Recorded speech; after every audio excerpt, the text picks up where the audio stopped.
Lorsqu'on lance une startup ou un business, il y a une course à la montre qui se lance aussi au même moment. Il faut générer rapidement du cash flow et donc obtenir le plus rapidement possible ses premières ventes ou délivrer ses premiers services le plus rapidement possible. L'un des moyens les plus efficaces connus à ce jour pour aboutir à un tel résultat dans ce laps de temps est le marketing digital, dont la forme la plus répandue et la plus simple d'ailleurs est le marketing par les réseaux sociaux, qui à première vue peut sembler facile, mais dont l'exécution comporte de nombreuses difficultés. Hello la familia, je sais pas vraiment si c'est espagnol, mais hey, bienvenue sur ma chaîne YouTube où nous parlons business, entrepreneuriat et développement personnel. Dans l'épisode d'aujourd'hui, nous allons parler du marketing digital et des erreurs les plus communes que les start-upers font à leur début, des erreurs que j'ai eu à faire et dont j'aimerais vous parler pour vous éviter de les faire et de vous faire gagner du temps. Je sais, je suis généreux, blablabla. Merci, arrêtez, vous allez me faire rougir. Avant d'entrer dans le vif du sujet, je trouve qu'il est important de s'arrêter sur deux notions importantes. Premièrement, la définition du marketing et deuxièmement, une notion qu'on appelle le Customer Centricity qui est très importante et vous allez vite comprendre pourquoi. Alors déjà, qu'est-ce que c'est que le marketing? D'après la définition donnée par Oxford, le marketing c'est l'action de promouvoir et de vendre des produits ou services. Cela implique bien évidemment de faire une étude de marché mais aussi de faire de la publicité. Vous comprenez alors que faire du marketing sur les réseaux sociaux ne déroge pas à cette règle-là, qui est de faire une étude de marché.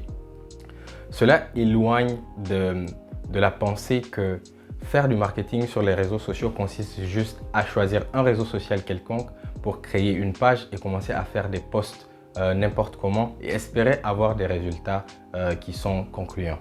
La deuxième notion, et à mon sens la plus importante, si vous deviez retenir une seule chose de cette vidéo, je pense que c'est bien cette notion-là, appelée le Customer Centricity. Il y a cette célèbre phrase dans le monde du marketing qui dit que le client n'achète pas lorsqu'il comprend, mais plutôt lorsqu'il se sent compris. Ce qu'il faut retenir ici, c'est que le client est la partie la plus importante de votre business. Plus vous passez de temps à analyser le comportement client pour lui mettre à la disposition des produits et des services qui lui sont adaptés, mieux votre business se portera. Cela signifie aussi que si votre client n'est pas au courant que vous avez la solution adaptée à un problème qu'il a, ou si vous créez des produits ou services dont il n'a pas besoin, ou si votre client n'est pas au courant qu'il a un problème, et bien votre produit il ne va pas se vendre et c'est vous qui allez en faire les frais. Il y a aussi cette célèbre phrase que l'on attribue à Seth Godin qui appuie bien ce que j'ai dit. Seth Godin est un gourou dans le marketing qui a d'ailleurs écrit pas mal de livres à ce sujet, des livres que je vous invite bien entendu à aller lire. Cette fameuse phrase dit que « Marketing is making change happen for the people you seek to serve ». Ce qu'il faut retenir ici, c'est que en tant que marketeur ou en tant que start-upper, nous sommes là pour nous mettre à la disposition de nos clients. Et toutes les actions que nous allons faire dans une démarche de vendre des produits et services doit être d'abord orientée autour de notre clientèle. Maintenant que nous avons digéré ces deux notions, il est temps de rentrer dans le vif du sujet et de parler de ces erreurs communes que font la plupart des start-upers à leur début dans le marketing sur les réseaux sociaux. La première erreur est de ne pas assez clairement définir ses objectifs quant aux réseaux sociaux. Est-ce que vous voulez obtenir plus de ventes rapides ou est-ce que vous voulez construire une communauté autour de votre marque? Il est important de clarifier cela car cela va vous permettre de mieux cadrer vos contenus afin qu'ils soient plus intéressants pour votre audience. La deuxième erreur, celle-là elle est fatale, il s'agit du choix de la plateforme ou du réseau social sur lequel vous allez effectuer votre marketing digital. Ce qu'il faut savoir, c'est dans quel modèle de business êtes-vous? Est-ce que vous êtes plus business to business, c'est-à-dire que vous produisez des produits et services pour d'autres business, ou est-ce que vous êtes dans un modèle business to consumer, c'est-à-dire que vous produisez des produits et des services pour des clients directement? En fonction de l'un ou l'autre de ces modèles-là, vous allez pouvoir choisir des réseaux sociaux qui sont plus adéquats pour vous. Par exemple, une entreprise qui fait de l'infographie ou du web design aura plus intérêt à se diriger vers des réseaux sociaux comme LinkedIn plutôt que Facebook. Et à contrario, une entreprise qui est dans le domaine de la mode aura plus intérêt à choisir Instagram que LinkedIn. La troisième erreur est de ne pas assez étudier la plateforme sur laquelle vous effectuez votre marketing digital. La plupart des plateformes mettent à la disposition des entreprises des outils pour leur permettre de suivre les statistiques liées à leur page afin d'identifier les contenus qui génèrent le plus d'interactions et de pouvoir réajuster leur contenu en fonction de ce qui marche le mieux pour eux.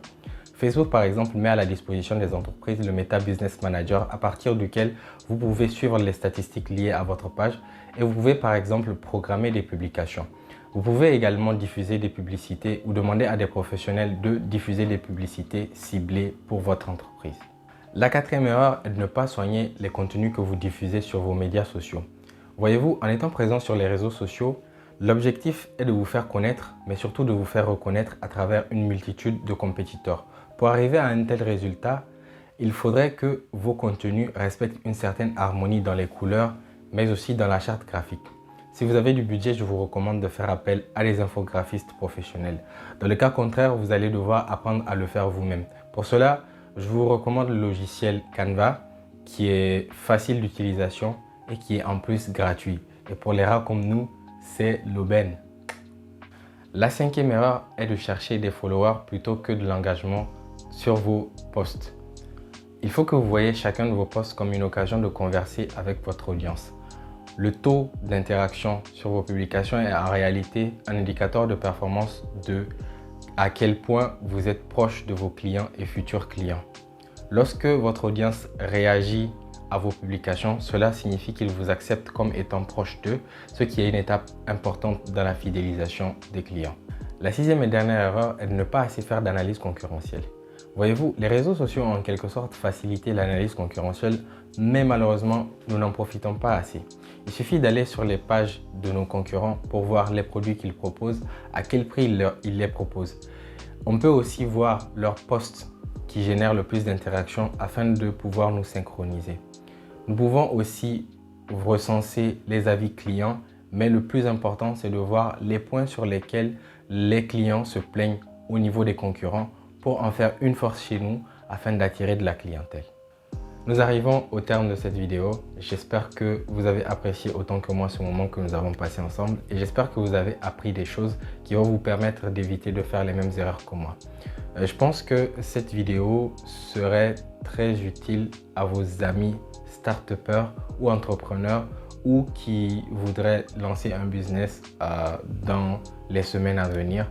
N'hésitez pas à les taguer dans les commentaires, je pense que ça pourrait être intéressant.